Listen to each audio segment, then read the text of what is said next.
So this is part 2 of city and zoning rules.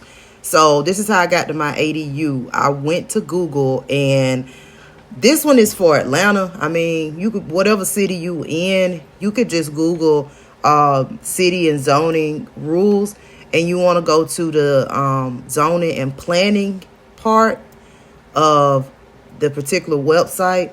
But city codes control everything about, the ADU. As far as your height limits, setbacks from property lines, which is important, your maximum square footage, which that's another key component that you have to understand as well, and even where doors and your windows can face. I had to study zoning maps, municipal codes, and not just rely on people's opinion, because some of the opinions are the contractors or people that neighbors, and even some city officials did not know a lot of our zoning rules in my particular area. So you want to make sure that you do your own research. That also helps you out with hiring your contractor, because you're more knowledgeable, and if they are not knowledgeable about zoning, because from the conversation that you'll have with them.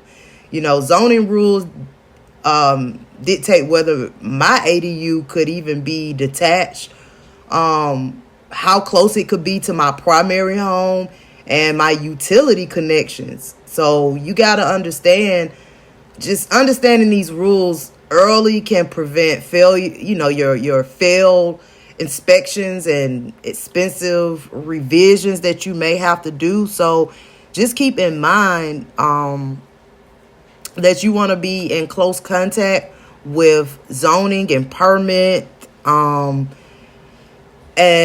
those particular departments. You want to have somebody in there that you can possibly even have their extension, if you're planning on going through this ADU process like I did. I had a couple of people that I would reach out to directly. So yeah, that's part 2, you guys.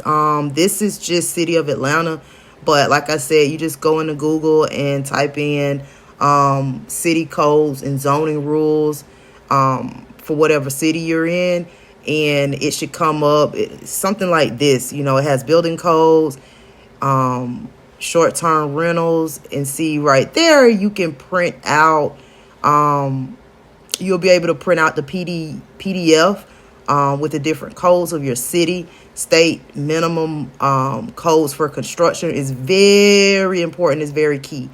I didn't even know they had codes for swimming pools and spas.